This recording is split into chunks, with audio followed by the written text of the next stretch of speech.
நம்பிக்கை நம்பிக்கை நம்பிக்கை நம்பிக்கை இல்லாமல் நாளை இல்லை. நந்தினிக்கு எகென்ஸ்டா கேஸ் போட வைக்க வேண்டியது என் பொறுப்பு. வரட்டா?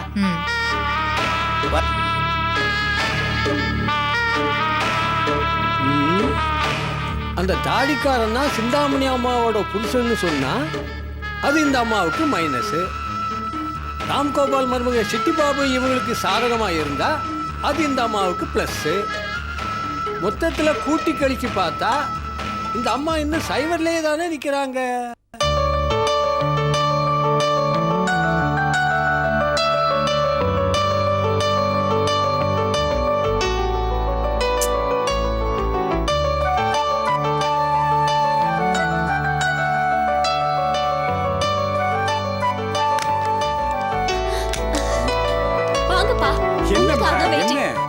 ஏதாவது ஆபீஸ் ஃபைல்ல கையெழுத்து போடணுமா சொல்லு. ஐயோ ஆபீஸ் விடுங்கப்பா, இது அதை விட முக்கியம். ரொம்ப சந்தோஷமான விஷயம். என்னம்மா சொல்ற? அது வந்து நீங்க வாங்க. வரேம்மா வாங்க வாங்க. அம்மா அம்மா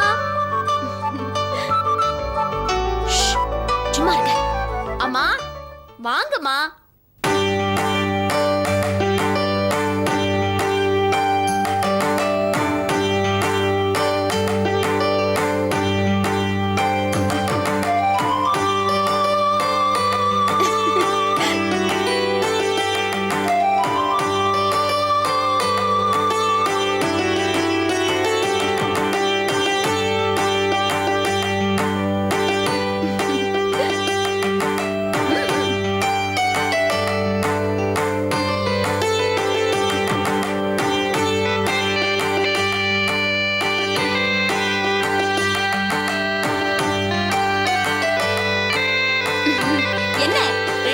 அதிர்ச்சியா பாக்குறீங்க? எங்க அம்மாவை இந்த கோலத்துல பார்க்க ஆச்சரியமா இருக்கா? எங்க அம்மாவோட வீட்டுக்காரரு இன்னும் உயிரோட தான் இருக்காரு.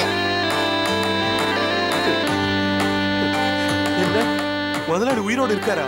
ஆமாங்கங்க, அவர் உயிரோட தான் இருக்காரு. முதலாளி இப்ப எங்க இருக்காரு? இப்போ அம்மாவோட வீட்டுக்காரரு டாக்டர் ரங்கநாயகி வீட்டுல இருக்காரு. அப்படியா? டாக்டர் ரங்கநாயகி நம்ம குடும்பத்துக்கு இவ்வளவு நெருக்கமா இருந்தோம், இவ்வளவு நாள் தெரியாம போயிடுச்சே. ஜெயந்தியோட வளகாப்பு நிகழ்ச்சியில தான் அம்மா அவங்க வீட்டுக்காரரை சந்திச்சிருக்காங்க. பாத்தியா, ஜெயந்தியால எவ்வளவு பெரிய நன்மையே நடந்திருக்கு. அவளுக்கு குழந்தை பிறக்க போற இந்த நல்ல நேரத்துல பிரிஞ்ச குடும்பமே ஒன்னா சேர்ந்தாச்சு. அண்ணே, நீங்க என்ன ஆசீர்வாதம் பண்ணுங்க. நல்லா இருமா விஷாலம், நல்லா இரு. இனிமே உன் வாழ்க்கையில எல்லாமே நல்லதாதான் நடக்க போகுது. கடவுள்னு ஒரு சக்தி இந்த உலகத்துல இருக்காங்கிறதுக்கு உன் வாழ்க்கையே ஒரு சாட்சி. நல்லவங்க சங்கடத்துல இருந்தும் சோதனையில இருந்து மீண்டு வருவாங்கிறதுக்கு நீயே ஒரு உதாரணம்மா. நீங்க காட்டின அன்புதானே இதுக்கெல்லாம் காரணம். நீங்களும் நந்தினியும் இத்தனை நாள் எனக்கு ஆதரவு காட்டாம இருந்திருந்தா இந்நேரம் நான் உயிரோடவே இருந்திருக்க முடியாது. இத்தனை வருஷத்துக்கு அப்புறமா நான் என் புருஷனை பாக்குறதுக்கு காரணமே நீங்க என் மேல காட்டின பாசமும் பரிவும் தானா. உங்க எல்லாருக்குமே நன்றி சொல்லணும்னா எனக்கு இந்த ஒரு ஜென்மம் போதாதுமா. என்னம்மா இது? சந்தோஷமா இருக்க வேண்டிய நேரத்துல இப்படி கண் கலங்கிட்டு, இனிமே உங்க வாழ்க்கையில நீங்க எப்பவுமே எதுக்காகவும் கண் கலங்க கூடாது. எப்பவும் சந்தோஷமா தான் இருக்கணும். எங்க சரிங்க? முதலாளி இப்ப எங்க இருக்காருமா? நான் உடனே பார்க்கணும். அவர் ரங்கநாயகி வீட்டுக்கு போயிருக்காருன்னே. அவரையும் கூடவே கூட்டிக்கிட்டு வர வேண்டியதானம்மா. அவர் வருவாருன்னே. முதலாளியை நான் தான் கொன்னேன்னு சிந்தாமணி என்ன தூக்கி ஜெயில வச்சா. இத்தனை வருஷமா ஜெயில் தண்டனை அனுபவிச்சேன். ஆனா இப்ப முதலாளி வந்தது எனக்கு ஆறுதலா இருக்குமா. சிந்தாமணியால பாதிக்கப்பட்ட எல்லாருமே இப்ப ஒண்ணு சேர்ந்திருக்கோம். நான் முதலாளி பார்த்து பேசணுமா? அப்பதான் அந்த சிந்தாமணியை எப்படி பழி தீக்கிறதுன்னு முடிவு பண்ணணும். நீங்க கவலைப்படாதீங்க கங்கா, அந்த சிந்தாமணிய நான் பாத்துக்கிறேன். நந்தினி, நாம எல்லாரும் சந்தோஷமா இருக்கிற இந்த நேரத்துல ஏன் சிந்தாமணியை பத்தி பேசணும்? விஷாலம், உங்க வீட்டுக்காரர் எப்படிமா இருக்காரு? அவருக்கு என்ன, இப்பதான் அம்மா பாத்துட்டார்ல, நல்லா இருப்பாரு. அப்பா, நீங்க ஒரு விஷயத்தை கவனிச்சீங்களா? அம்மா உங்க வீட்டுக்காரரை பாத்துட்டு வந்ததுக்கு அப்புறம் அவங்க முகத்துல தனி மினுமினுப்பு தெரியுதுல்ல? இதோ பாருடா, எவ்வளவு வைக்கும்.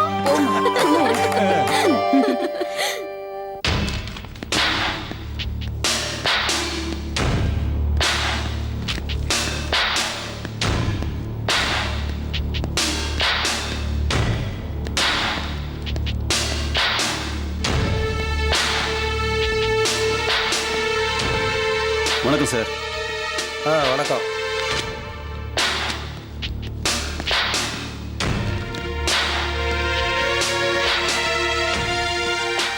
இதில் ஒரு கையெழுத்து போடு.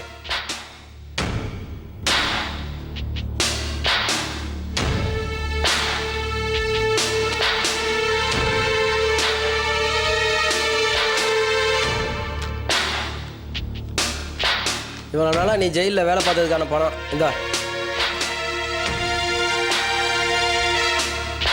வெளியில் போயாவது ஒழுங்காயிரு. எங்க இருக்க விடுறீங்க? உங்களுக்கு உள்ள வைக்கிறதுக்கு யாரும் கிடைக்கலன்னா பிடிச்சிட்டு வந்துடுறீங்க.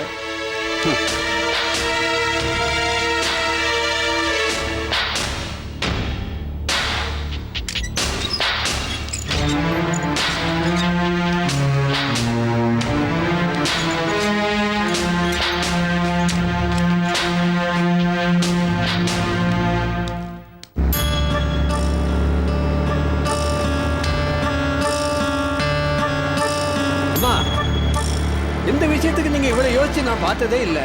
அப்படி என்னமா தீவிரமான யோசனை? ஜெயந்திக்கு விளக்காப்பு நடந்ததுல இருந்தே எனக்கு மனசு சரியில்லை ஆறுமுகம். அட விடுங்கம்மா, பிறக்கிற குழந்தை நாம வேண்டாம்னு தடுக்கவா முடியும்? நான் அதுக்காக கவலைப்படல ஆறுமுகம். நமக்கு வேண்டாத சக்தி எல்லாம் ஒன்னா சேர்ந்துட்டாங்களே, அதை நினைச்சாதான் எனக்கு ரொம்ப பயமா இருக்கு. சிந்தாமணியம்மா வாழ்க்கையில பயந்து நான் இப்ப தாமா பாக்குறேன். பயப்படல, முன்னெச்சரிக்கையாவும் இருக்கணும்ல. அதுக்கு தான் என்ன வழின்னு யோசிக்கிறேன். அம்மா, உங்களை யாரும் ஒன்னும் அசைக்க முடியாதுமா. ஆறுமுகம், நான் இப்படியே வாழ்ந்து பழகிட்டேன். காரு பங்களா இதெல்லாம் இல்லாம என்னால் வாழ முடியாது. நான் தூங்கும் போது கூட பளபளன்னு பட்டுப்புடவை கட்டிட்டு தான் தூங்குவேன். அதே மாதிரி நான் சாகும்போது கூட பணக்காரியாவே சாகணும்னு தான் ஆசைப்படுறேன். ஏமா இப்படி எல்லாம் சொல்றீங்க? என்னவோ தெரியல ஆரம்பிக்கும்.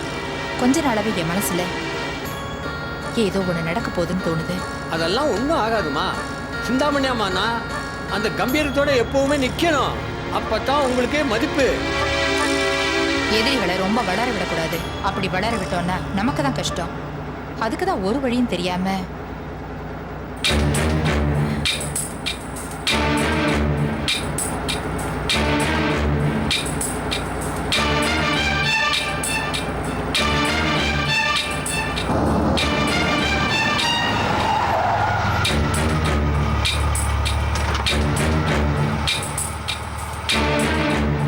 வழி தெரிஞ்சிருச்சு ஆறுமுகம். என்னமா சொல்றீங்க? அங்க பார். அம்மா, இவன் ராம்கோபால் மருமக சிட்டி பாபு வாச்சே. இவனை வச்சுதான் அடுத்த ஆட்டத்தை ஆரம்பிக்க போறேன். இவனோட பொண்ணு எப்படியாவது நமக்கு வேணுமே. எதுக்குமா? அடுத்த ஆட்டத்தோட துருப்பு சீட்டே அவதானே. உடனே நம்ம சிட்டி பாபுவோட பொண்ணை நம்ம பார்த்தாகணும். அதுக்கு ஏற்பாடு பண்ண ஆறுமுகம். சரிம்மா, நான் பாத்துக்கிறேம்மா. சிட்டி பாபு எப்படியும் அவன் மக படிக்கிற ஸ்கூலுக்கு போவான். அதுக்குள்ள அந்த பொண்ணை நம்ம கைக்குள்ள கொண்டு வரணும். சரிம்மா, நான் கொண்டாந்துடுறேன். செல்லப்பா, வண்டி எடு.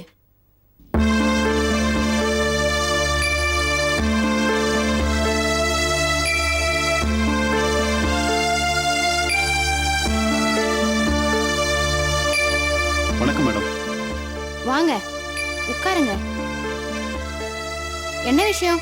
என் மக தீபிகாவை பார்க்க வந்திருக்கேன். தீபிகாவை பார்க்க வந்திருக்கீங்க? ஆமாங்க. தீபிகா இந்த ஸ்கூலை விட்டு போய் 2 மாசம் ஆச்சே. என்னது, ஸ்கூலை விட்டு போயிட்டாளா? எதுக்கு? 6 மாசமா அவ ஃபீஸே கட்டல. நான் அவளை வெளியில அனுப்பக்கூடாதுன்னு எவ்வளவோ ட்ரை பண்ணேன். ஆனா என் நிர்வாகத்துக்கு நான் பதில் சொல்லி ஆகணுமே.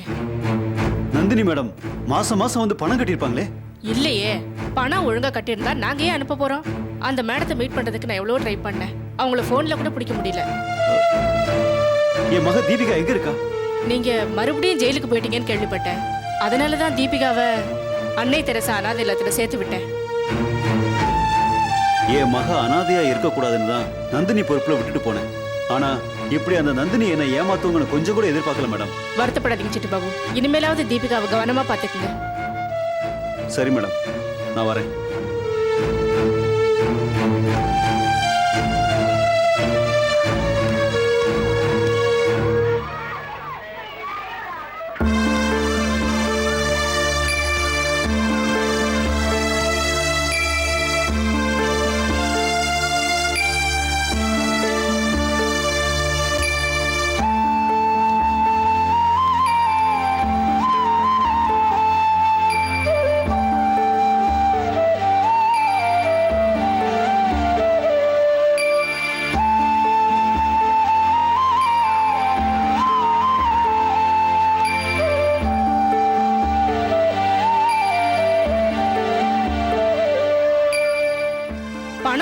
கட்டியிருந்தா நாங்க ஏன் அனுப்ப போறோம்? நந்தினி மேடத்தை மீட் பண்றதுக்கு நான் எவ்வளவு ட்ரை பண்ணேன். ஆனா அவங்கள போன்ல கூட பிடிக்க முடியலையே. நந்தினி மேடம் ஒழுங்கா பணத்தை கட்டியிருந்தா நாங்க ஏன் தீபிகாவை அனுப்ப போறோம்?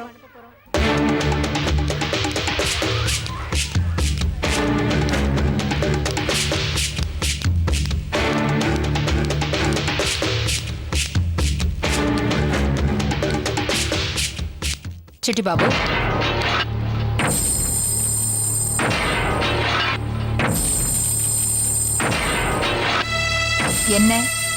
என்ன பார்த்ததும் அதிர்ச்சியா இருக்கா? இல்லம்மா, உங்ககிட்ட இருந்து 50,000 ரூபாய் வாங்கிட்டு போனதை நான் மறக்கல. ஆனா நான் அதை மறந்துட்டேன். இப்போ உனக்கு உதவி பண்ணதான் வந்திருக்கேன். ஏன் சிட்டி பாபு, உன் பொண்ணு போய் பாத்தியா? என் குழந்தைய நந்தினி அனாதை ஆக்கிட்டாங்க. ஆனா பெரிய மனசு படைச்ச யாரோ தான் அவளை கூட்டிட்டு போய் வளர்த்துக்கிட்டு இருக்காங்க. அவங்கள தேடி தான் நான் போய்கிட்டு இருக்கேன். நீ அவங்கள தேடி எங்கேயுமே போக வேண்டாம். உன் பொண்ணை காப்பாற்றுறது வேற யாரும் இல்ல, இந்த மாதர்குல மாணிக்கம் தான். அம்மா, நீங்களா என் பொண்ணை இங்கிருந்து கூப்பிட்டு போய் காப்பாத்தி வச்சுக்கிறது? நீங்களா? ஆமா சிட்டி பாபு, உலகத்துல யாரும் அனாதையா இருக்கிறத நான் விரும்ப மாட்டேன். அதுலயும் உன் பொண்ணு மேல எனக்கு தனிப்பட்ட முறையில பாசம் ஜாஸ்தி. ரொம்ப நன்றிமா. நந்தினியை நான் ரொம்ப நல்லவங்கன்னு நினைச்சேன். ஆனா கடைசியில என் மகளை அனாதையை விட பார்த்தாங்களேம்மா. ஆரம்பத்திலேயே நந்தினி உனக்கு உதவி பண்ணினான்னு சொன்னியே, அது உதவி இல்லை சிட்டி பாபு. உன் வாயை மூடுறதுக்காக நந்தினி போட்ட பிச்சை. என்னம்மா சொல்றீங்க? நந்தினி இப்ப அனுபவிக்கிறது யாரோட சொத்து? ராம்கோபால் சொத்து. ராம்கோபால் யாரு? அவருக்கும் உனக்கும் என்ன உறவு? ராம்கோபால் என் மாமனார். ராம்கோபாலோட ஒரே மகளை நீ தானே கல்யாணம் பண்ணிக்கிட்ட. அப்ப நியாயமா அந்த சொத்தெல்லாம் உனக்கு தானே சேரணும். என் மனைவியே இறந்துட்டா, இனிமே எதுக்குமா இந்த சொத்தெல்லாம்? உனக்கு தேவையில்லாம இருக்கலாம் சிட்டி பாபு. நாளைக்கு உன் பொண்ணு வளர்ந்து ஒண்ணு இல்லாம தெருவுல நிப்பாளே. உன் பொண்ணுக்கு கிடைக்க வேண்டிய சொத்தை எவ்வளோ ஒரு நந்தினி அனுபவிக்கிறதுக்கு நீ அனுமதிக்கலாமா? உன் பொண்ணோட எதிர்காலத்தை பத்தி கொஞ்சம் யோசிச்சு பாரு. நான் என்னமா பண்ண முடியும்? அதுக்காக அந்த ராம்கோபால் கிட்ட போய் நான் சண்டையா போட முடியும்? அதெல்லாம் நான் பாத்துக்கிறேன். நீ என் கூட வா. ஆமா சிட்டி பாபு, நீ ஒன்னும் யோசிக்காத. உன் பொண்ணோட எதிர்காலத்துக்காக தான் அம்மா இவ்வளவு தூரம் சொல்றாங்க. இங்க பாரு, முதல்ல நீ வண்டியில ஏறு, வா.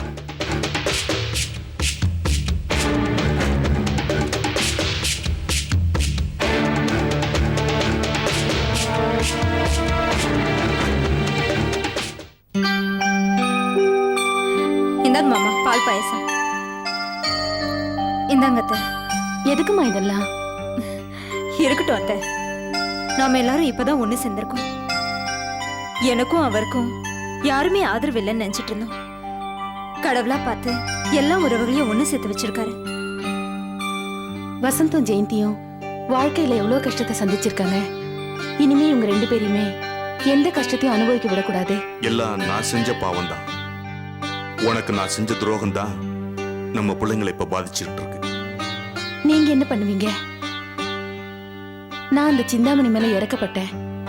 அதோட விளைவுகளை தான் நான் இப்ப அனுபவிச்சுட்டு இருக்கேன். வசந்த், இதுவரைக்கும் நீ கஷ்டப்பட்டதெல்லாம் போதுப்பா. நீனும் ஜெயந்தியும் கொஞ்ச நாளைக்கு பேசாம இருங்க. திரும்பவும் நான் எப்பாடுபட்டாவது சம்பாதிச்சு உங்களை எல்லாம் நான் காப்பாத்துறேன். என்னப்பா இது? அப்பா அம்மாவை பசங்க தான் பாத்துக்கணும்னு சொல்லுவாங்க, நீங்க எங்களை பாத்துக்கிறேன்னு சொல்றீங்க.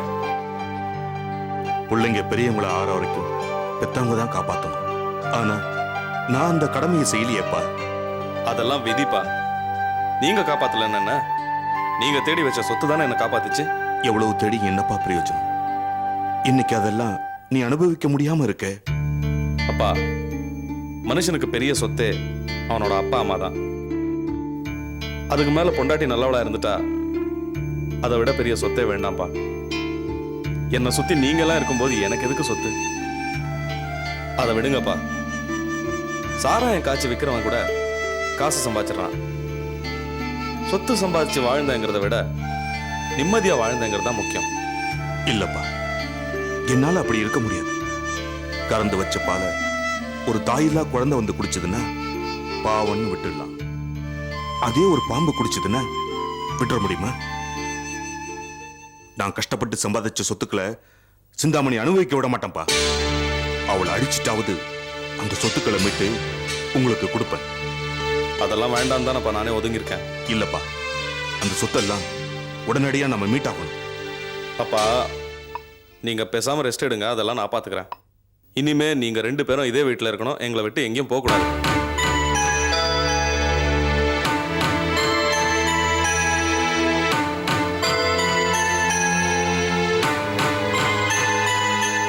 என்னங்க யோசிக்கிறீங்க? இல்லம்மா, நான் யோசிக்கல, ஒரு முடிவுக்கு வந்துட்டேன். எதுவா இருந்தாலும் இனிமே நீங்க இந்த வீட்ல தான் இருக்கணும். இல்லம்மா, நானும் விசாலமும் இப்ப எங்க இருக்கிறோமோ அங்கதான் இருக்க போறோம்.